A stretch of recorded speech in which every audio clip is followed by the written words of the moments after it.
So it's Luke back here again with more tales of my time in the Navy. In February of 1994, I was leaving Naval Prototype Training Unit in Idaho Falls, and I was reporting to the USS Abraham Lincoln in Naval Air Station Alameda. So I drove back to Oregon to see my parents, and then I went down to Palo Alto to visit my sister, who was at the time going to Stanford. And I was there for her birthday, and then I reported to my ship on March 9th, 1994.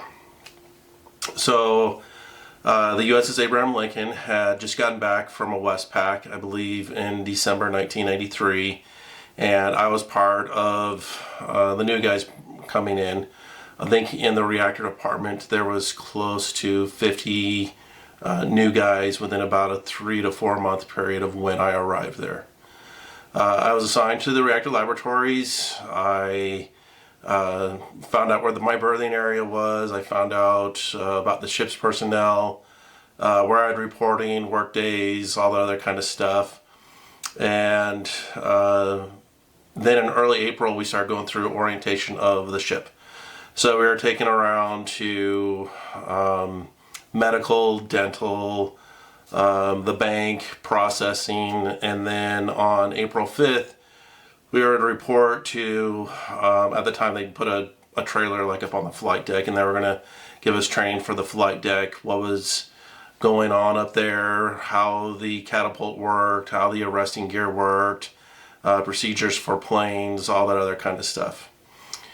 At the same time, the ship is right next to the airfield, and the pilots were doing touch and goes for both intruders and prowlers.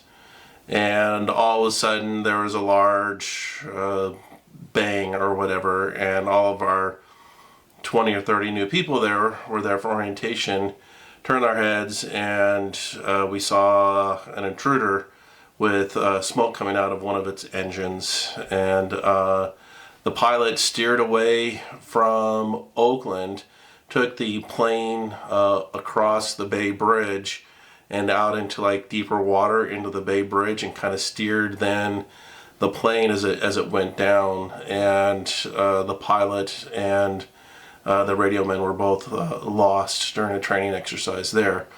So you can imagine this is right in the middle of the Bay Area, so it was news all over San Francisco and Oakland, and it's within the first month that I'm there. I'm like, okay, does this happen very often? And they're like, oh no, this is a rare occasion. So I was like, okay, and so the life proceeded, and probably within a month or so after that, we started doing workup exercises, and we were going out at sea. And I was learning like how to get stand watch, all my qualifications to stand watch. So first is an ELT, and then all my mechanical watches I had to do. And we're also getting qualified for our damage control lockers. So one of the very first things you start doing is how to work on a firefighting team, how to work on the pumps, how to do basic first aid, all that kind of stuff. So I'm going through getting qualified on everything, and I'm like really proud of like the work I'm doing. And it's like mid-June or something like that in 1994, and we have like a family day, and we bring people on for tours, and so that was kind of cool. I was like, wow, this really feels like we're really trying to connect with the community, the family, bring everybody on board. And then in, it must have been late June 1994, we do a tour up to Victoria, British Columbia, and then we have to take like these water ferries then into Victoria, and we were there for like 3-4 days. It was a really great experience. They had like all these big parades for the Navy, and it's great to be up to Canada. And then a couple days later we pull into Fleet Week in Seattle, and my dad, my stepmom Ruth, Jenny and Josh, my brother and sister, all meet me up there. And so I'm able to give them a tour of the ship.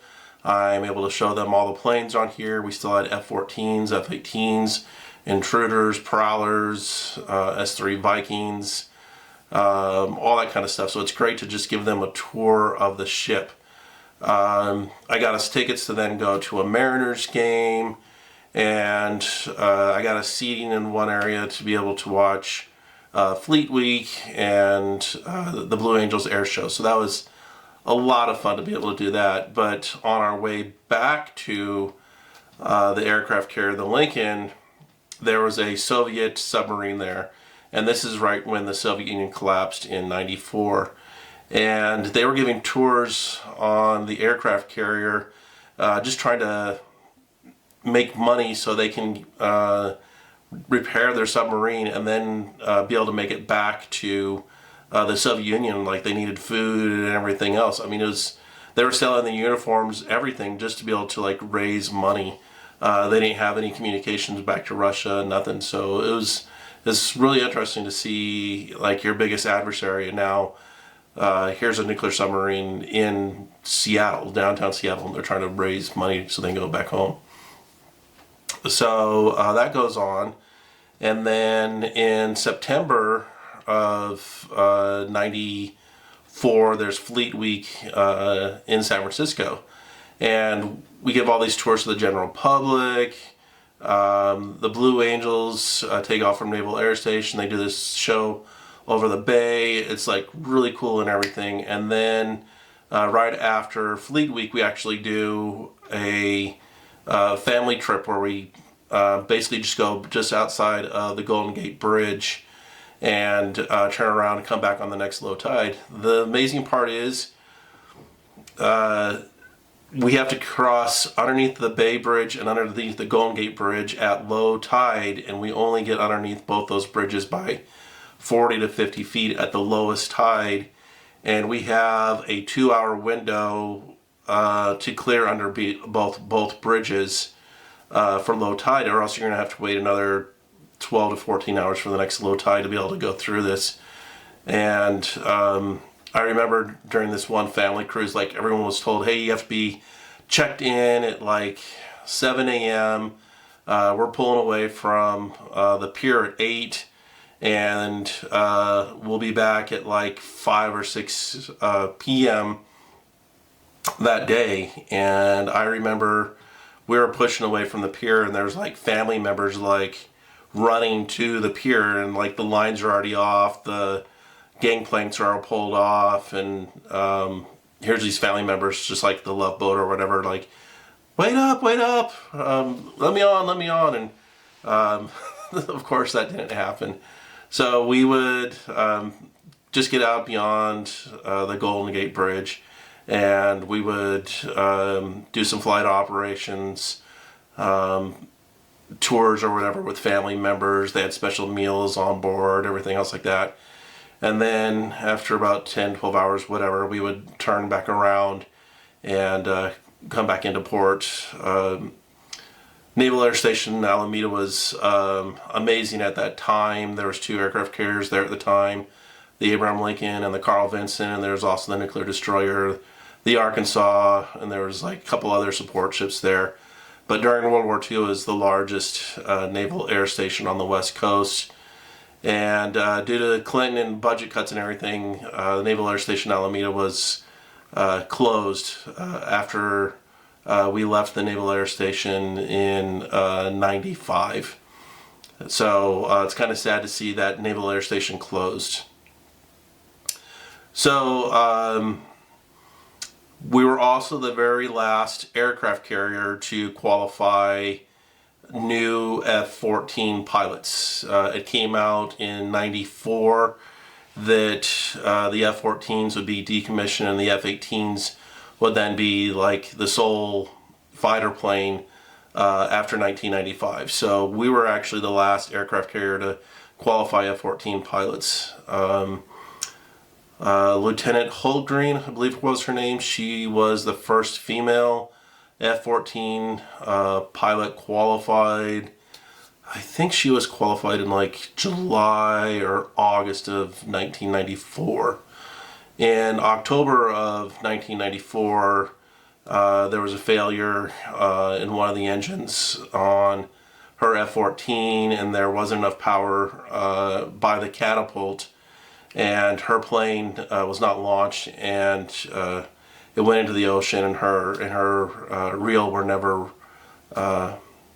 They both died, and so that was in October of 1994.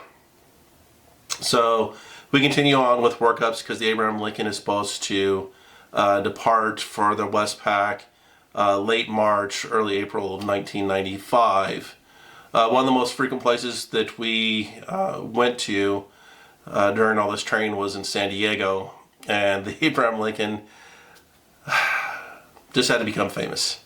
So we were trying to get into San Diego. There's a heavy fog, and we're trying to get into port in Coronado, and all of a sudden we see all these ships, sailing ships and vessels all around the Abraham Lincoln. It's a really thick fog, and it turns out it was the start of the America's race, and we came through this heavy fog bank right where the starting line was, and all the ships like tack off to all the sides to avoid hitting us, and it made international news because this is an international race. So on all the newspapers the next day, it was Abraham Lincoln wins the race, but they're last in class. So that was February of 1995. And then in, I think it was at the beginning of April of 1995, the Abraham Lincoln then went on its Westpac, and we wouldn't return until almost Halloween.